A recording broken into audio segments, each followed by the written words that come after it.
글로브가 PCC와 연관된 것으로 지목된 브라질인 제재 명단을 공개한 후 연방경찰 수뇌부가 반발하며 국제범죄조직 대응 조치를 브라질 내부의 정치 위기로 바꿔놓았습니다.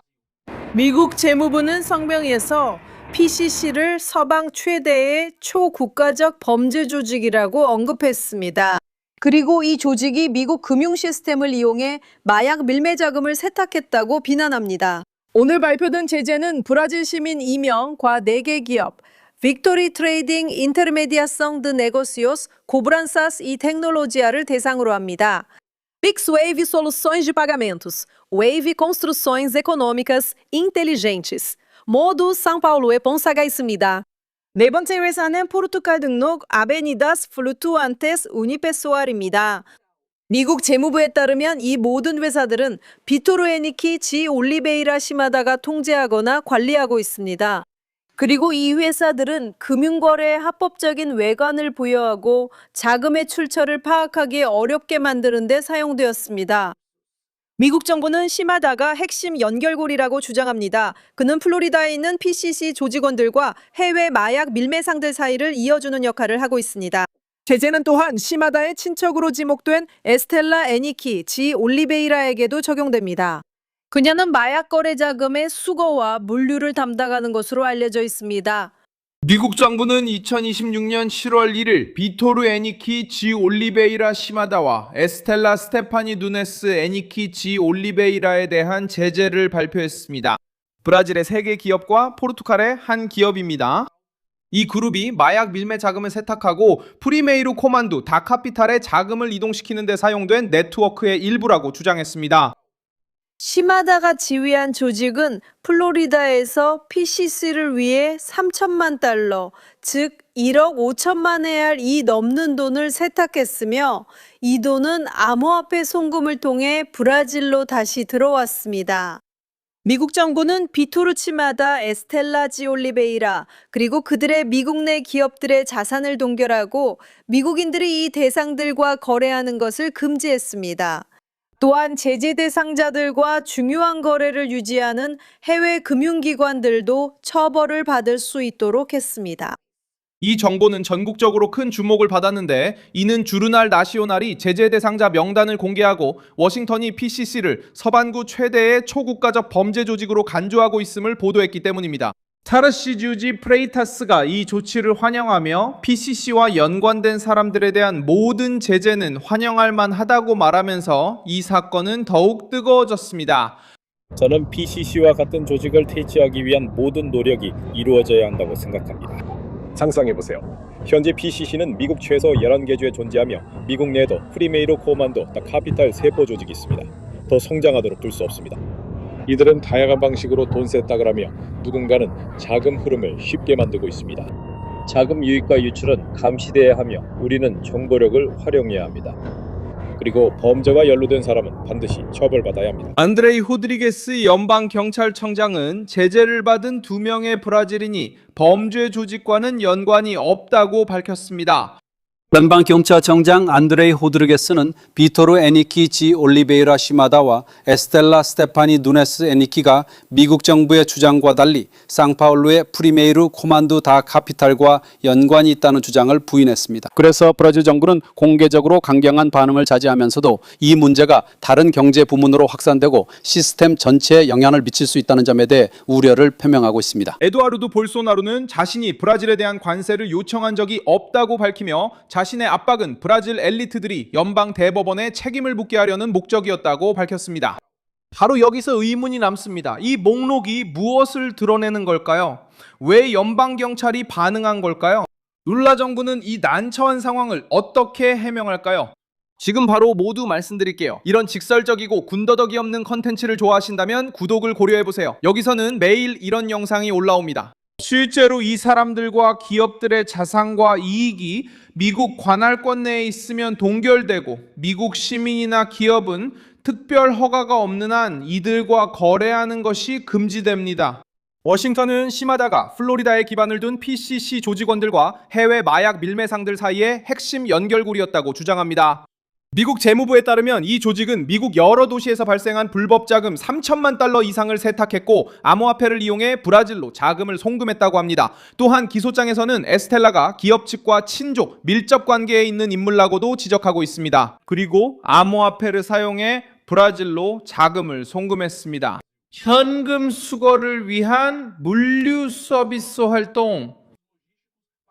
미국 정부는 이 사건을 사소한 의혹으로 다루지 않았습니다. 미국 정부는 이 사건을 기업, 계좌, 금융기술, 국제 경로를 이용해 더러운 돈을 숨기는 범죄 조직의 일부로 간주했습니다. 가장 중요한 점은 미국 재무부가 PCC를 서방구 최대의 범죄 조직으로 규정하고 이 파벌이 미국 내에서 실제로 점점 더 커지는 위협이라고 밝힌 순간이었습니다. 성경에서는 특히 플로리다에서의 활동, 마약 밀매 자금 세탁, 그리고 영국, 터키, 일본 등 국가에서의 상당한 존재감을 포함한 글로벌 확장에 대해 언급했습니다. 미국 정부는 또한 최근 브라질 당국의 조치로 PCC가 중국산 전자제품 유통망과 중국 전자상거래 플랫폼을 이용해 7개월 동안 1억 9천만 달러 이상을 세탁한 세탁 작전을 통제하고 있음이 드러났다고 밝혔습니다. 타르시지우지 프레이타스의 반응은 신속했습니다. 상파울루 주지사는 이번 제재를 환영하며 PCC와 같은 조직에 맞선 모든 국제적 노력을 지지한다고 밝혔습니다. 저는 PCC와 같은 조직을 퇴치하기 위한 모든 노력이 반드시 이루어져야 한다고 생각합니다. 상상해보세요. 현재 PCC가 최소 11개 미국주에 있습니다. 프리메이로, 코만도, 다카피탈의 세포 조직이 미국 내에도 존재하며 더 확산되게 둘 수 없습니다. 이들은 다양한 방법으로 돈을 세탁하고 누군가는 자금 흐름을 쉽게 만듭니다. 자금의 유입, 유출은 감시되어야 하며 이를 위해 정보력을 활용해야 합니다. 그리고 범죄와 연루된 사람은 반드시 처벌받아야 합니다. 그러니 PCC와 연관된 사람들에 대한 제재는 환영할 만합니다. 모든 노력은 필요합니다. 그리고 또 한 가지, 이것은 초국가적 범죄입니다. 이 범죄는 브라질 국경에만 국한되지 않은 진정한 국제 범죄입니다. 남미, 유럽, 미국 등 여러 곳에 있습니다. 그래서 이러한 조직들과 싸우기 위한 모든 국제적인 노력도 반드시 이루어져야 합니다. 왜냐하면 이런 조직들, 국제 마약 밀매는 사회를 파괴하기 때문입니다. 우리가 마약 밀매와 관련된 범죄의 수를 살펴보면 정말 놀라운 일입니다. 살인사건의 절대 다수가 마약 밀매와 관련되어 일어난다는 것을 알 수 있습니다. 그래서 반드시 맞서 싸워야 할 사회 악입니다. 그는 그 조직이 브라질 국경에만 국한되지 않는다고 말했고 미국 내 최소 11개 주뿐만 아니라 남미와 유럽에서도 활동하고 있다고 언급했습니다. 이 발언은 상파울루 중심가에 위치한 프라사 두 트리운포 개장식에서 나왔습니다. 타르시지우는 이 사건을 조직 범죄와의 싸움에서 거둔 승리로 평가했습니다. 그리고 그는 문제의 본질을 정확히 짚었습니다. 더 이상 교도소에 숨어있는 조직이 아니라 돈과 영향력, 두려움을 퍼뜨리는 국제적인 조직이 된 것입니다. 안드레이 호드리게스의 발언은 이번 위기의 정치적 측면에 불을 지폈습니다.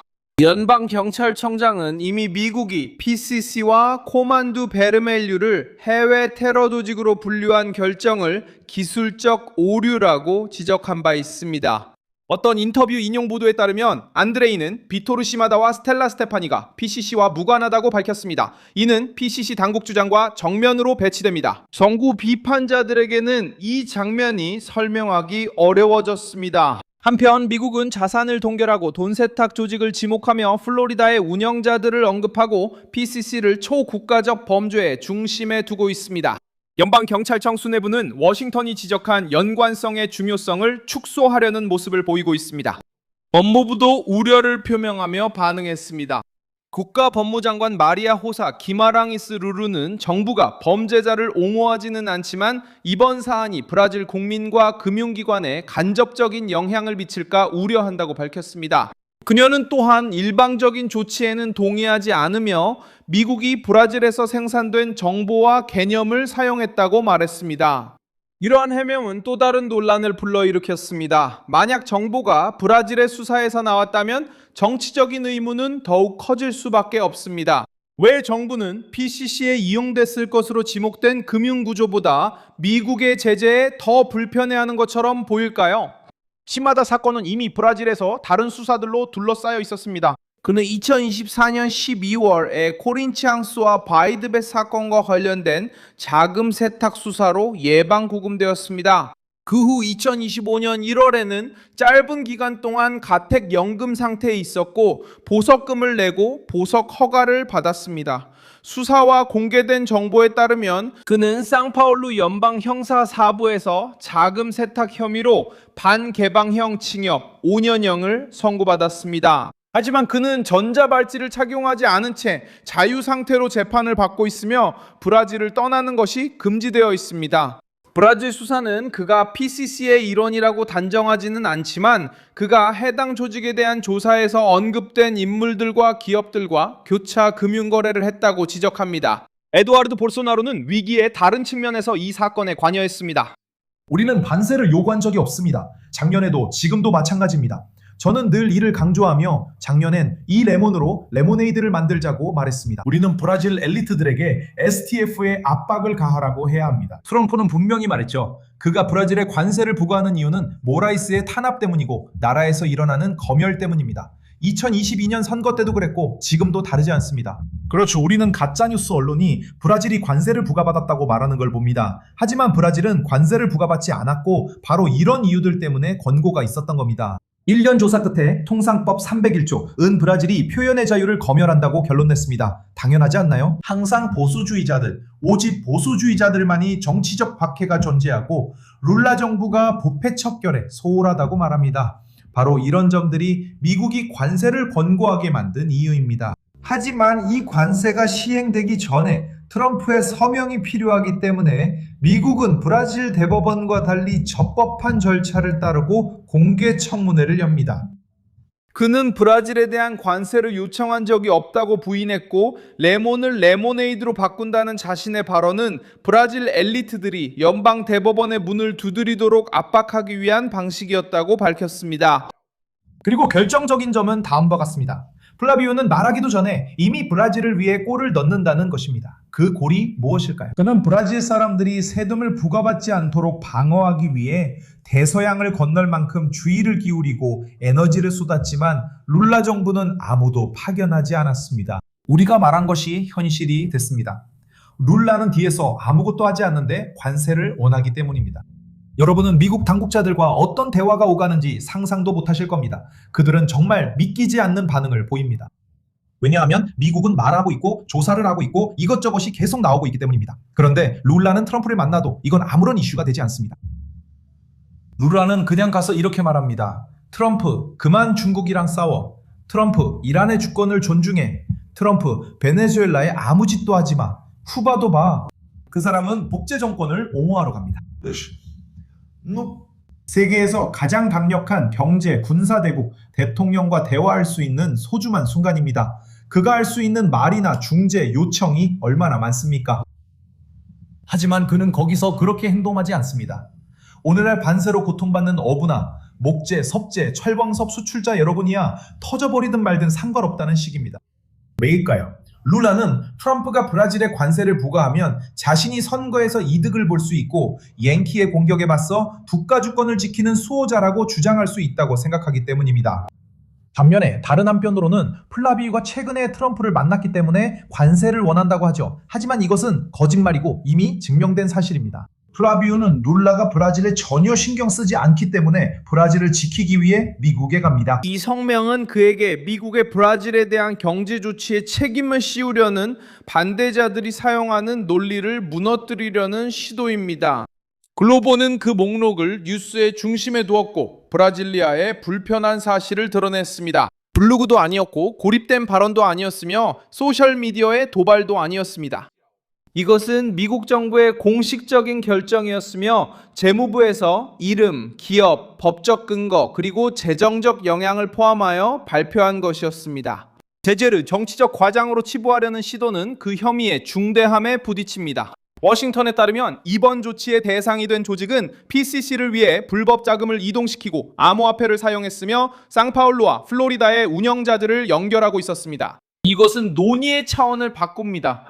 조직 범죄가 더 이상 단순히 공공 안전 문제로만 여겨지지 않고 권력, 돈, 명성의 쟁탈전 중심에 자리 잡으면서 위기가 커지고 있습니다. PCC는 미국에 의해 초국가적 위협으로 분류되었습니다. 타르치지우는 그 조치를 환영했습니다. 에두아르도 볼소나로는 관세를 요구했다는 비난에 대해 자신을 변호했습니다. 연방경찰청장은 제재 대상자들과 범죄 조직과의 연관성을 반박했습니다. 룰라 정부는 신중함, 간접적인 영향, 그리고 협력을 강조하려 했습니다. 하지만 명단은 이미 공개되었고 이름들도 이미 밝혀졌으며 미국의 메시지도 이미 전달되었습니다. PCC의 재정적 지원자로 지목된 사람은 브라질 밖에서도 제재를 받을 수 있습니다. PCC가 국제적인 위협이 되었다면 왜 권력을 가진 많은 사람들이 조직보다 제재에 더 두려워하는 것처럼 보일까요? 이 영상을 끝까지 시청해 주셔서 정말 감사합니다. 화면에 표시되는 픽스키를 통해 저희 프로젝트를 후원하고 재정적으로 기여해 주세요. 저희는 진실을 바탕으로 여러분께 정보를 전달하는 독립 채널입니다. 여러분의 후원이 저희가 계속해서 활동할 수 있도록 큰 힘이 됩니다.